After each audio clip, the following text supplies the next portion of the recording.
RS study में आप सभी का स्वागत है। कक्षा 10B एनसीईआरटी गणित में हम अध्याय 6 पढ़ रहे हैं। आज हम प्रश्नावली 6.2 का प्रश्न क्रमांक 10 हल करेंगे। तो चलिए प्रश्न को हम पहले पढ़ लेते हैं। प्रश्न है हमारा, एक चतुर्भुज ABCD के विकर्ण परस्पर O पर इस प्रकार प्रतिच्छेद करते हैं कि AO बटे BO बराबर CO बटे DO है। दर्शाइए कि ABCD एक समलंब है। ठीक है, तो इस तरह से हमें प्रश्न दिया गया है कि एक चतुर्भुज में जो विकर्ण है वो O बिंदु पर प्रतिच्छेद करते हैं और उसकी भुजाएं जो कि एक ही अनुपात में है। ठीक है, और बताना है कि जो चतुर्भुज है ABCD एक समलंब है। तो पहली वीडियो में हमने समझ चुका है कि समलंब क्या होता है। अगर आपने नहीं देखा है तो एक बार फिर से समझ लीजिए। समलंब एक ऐसा चतुर्भुज होता है जिसकी दो भुजाएं समांतर होती हैं। ठीक है, तो इस आकृति में हम देखें अगर तो ABCD है और इसके दो विकर्ण AC और BD O बिंदु पर प्रतिच्छेद कर रहे हैं। ठीक है, तो इसमें जो भुजा है AB और CD, ये दोनों कैसी है? समांतर रेखाएं हैं। इनको हम कितना ही आगे क्यों ना बढ़ाएं, ये कभी एक दूसरे को प्रतिच्छेद नहीं करेगी। ठीक है, दो इसमें जो रेखाएं होती हैं वो कहना चाहिए कि प्रतिच्छेद होती है। ये वाली रेखा जो है वो प्रतिच्छेद रेखा है, इनको आगे बढ़ाएंगे तो प्रतिच्छेद करेगी, और ये दो रेखा समांतर रेखा होती है। ठीक है, तो इस तरह से ये समलंब आकृति कहलाती है। तो चलिए इसको हम हल करते हैं। जो प्रश्न में दिया गया है उसको पहले हम यहाँ पे नोट कर लेते हैं। ठीक है, हमने यहाँ पे लिखा है कि विकर्ण AC तथा BDO पर प्रतिच्छेद करते हैं और हमको यहाँ पे दिया है AO बटे BO बराबर CO बटे DO। तो चलिए इसको हम आकृति में देख लेते हैं थोड़ा। तो यहाँ पे जो विकर्ण है हमारे AC और BD, इस बिंदु पर ये प्रतिच्छेद कर रहे हैं। साथ ही यहाँ पे हमको बताया गया है कि जो AO है ABO के बटे में है। ठीक है, मतलब एक ही अनुपात में है। तो इसमें हम देखें अगर तो AO कहाँ पे है? ये वाला AO, और BO ये वाला। ठीक है, फिर CO, तो CO ये वाला, और फिर DO ये वाला। लेकिन इस आकृति में हम देखें अगर तो विकर्ण हमारा AC है, A से लेकर C तक है। तो इसका अनुपात क्या होना चाहिए था? AO बटे OC या AO बटे CO होना चाहिए था। ठीक है, उसी प्रकार इस वाले विकर्ण का अनुपात क्या होना चाहिए था? ये होना चाहिए था BO बटे DO या BO बटे OD होना चाहिए था। ठीक है, एक ही लाइन में होना चाहिए था। तो इसको हम थोड़ा चेंज कर लेते हैं। तो इसको हम लिख लेते हैं या ये हो जाता AO बटे CO बराबर BO बटे DO। ठीक है, तो इसका पक्षांतर हमने यहाँ पे कर दिया, इसका यहाँ पे कर दिया। तो इसे हमें समीकरण नंबर 1 बना लेना है। ठीक है, तो ये समीकरण नंबर 1 बन चुका है यहाँ पे। अब हमें इसको आगे हल करने के लिए एक रचना करनी होगी। तो रचना हम कैसे करें? तो रचना हम यहाँ पे जो है वो यहाँ से लेकर एक लाइन बना लेते हैं इस तरह से।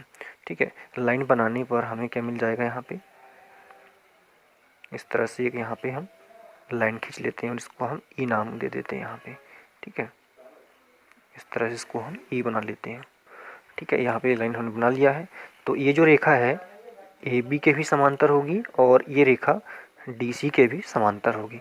तो हम यहाँ पे लिखेंगे रचना करके रचना। तो यहाँ पे हम रचना में लिखेंगे EO समांतर। तो हम अभी ये वाली लाइन भी ले सकते हैं, ये भी ले सकते हैं, दोनों इसके समांतर है। तो इसको हम लेते हैं DC। ठीक है, तो इसको हम DC कर लेते हैं, इसकी हमने रचना की है।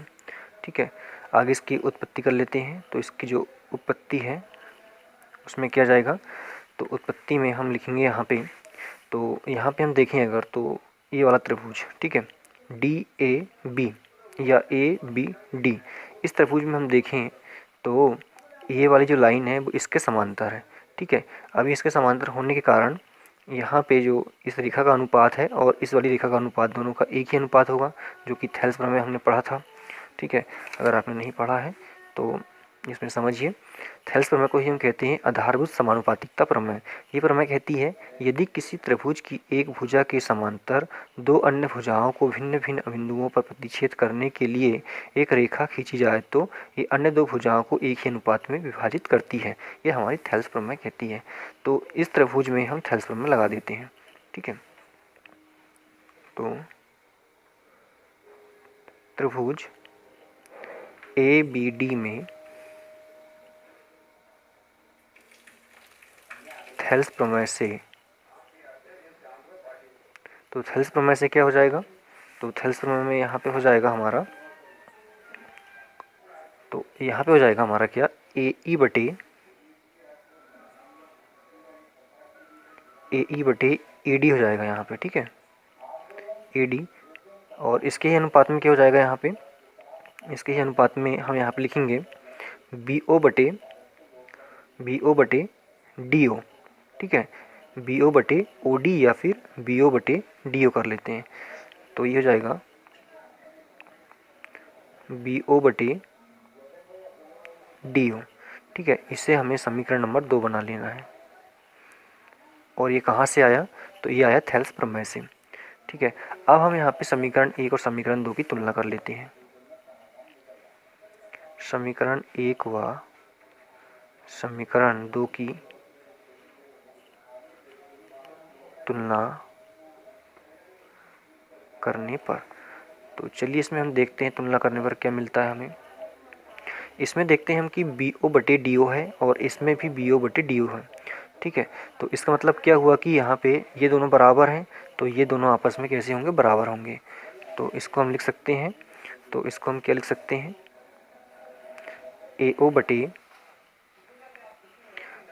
बटे सी ओ बराबर ए ई बटे ए डी, ठीक है। इस तरह से इसको हम लिख सकते हैं। तो यहाँ पे जो हमने लिखा है, जो हमको मिला है, थोड़ा इसमें हम समझ लेते हैं।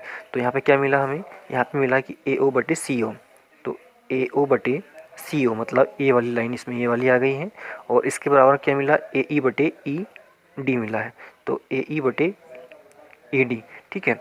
तो हम देखें अगर यहाँ पे ये वाली रेखा और ए वाली रेखा, ठीक है, और इसमें जो रेखा ये वाली काट रही है, दोनों को एक ही अनुपात में काट रही है। तो हम यहाँ पे प्रमेय नंबर 6.2 लगाएंगे, जो कि थेल्स प्रमेय की विपरीत है, ठीक है। तो प्रमेय क्या कहती है, थोड़ा उसको पहले हम समझ लेते हैं। तो प्रमेय 6.2 कहती है कि यदि एक रेखा किसी त्रिभुज की दो भुजाओं को एक ही अनुपात में विभाजित करे तो वह तीसरी भुजा के समांतर होती है, ठीक है। क्या कहती है, यदि एक रेखा किसी त्रिभुज की दो भुजाओं को एक ही अनुपात में विभाजित करें, तो यहाँ पे इससे इस आकृति में क्या डिस्कस निकलता है कि ये वाली रेखा और ये वाली रेखा दोनों एक ही अनुपात में है और ये वाली रेखा इन दोनों को एक ही अनुपात में काट रही है। तो ये वाली जो रेखा होगी वो तीसरी भुजा की, मतलब इस भुजा के कैसे होगी, समांतर होगी। यहाँ पे वही बात की गई कि तीसरी भुजा के समांतर होगी। तो इस प्रमेय से सिद्ध हो जाता है कि ये वाली रेखा इसके समांतर है, ठीक है। तो यहाँ पे हम लिख सकते हैं, इसलिए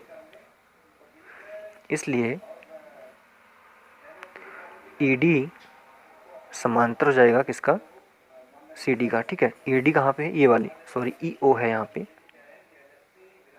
ई ओ समांतर हो जाएगी डी सी की या सी डी के, ठीक है।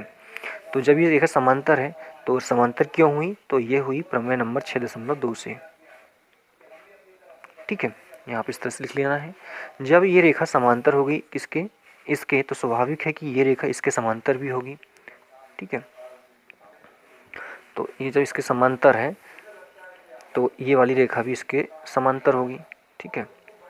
तो यहाँ पे लिख सकते हैं, इसलिए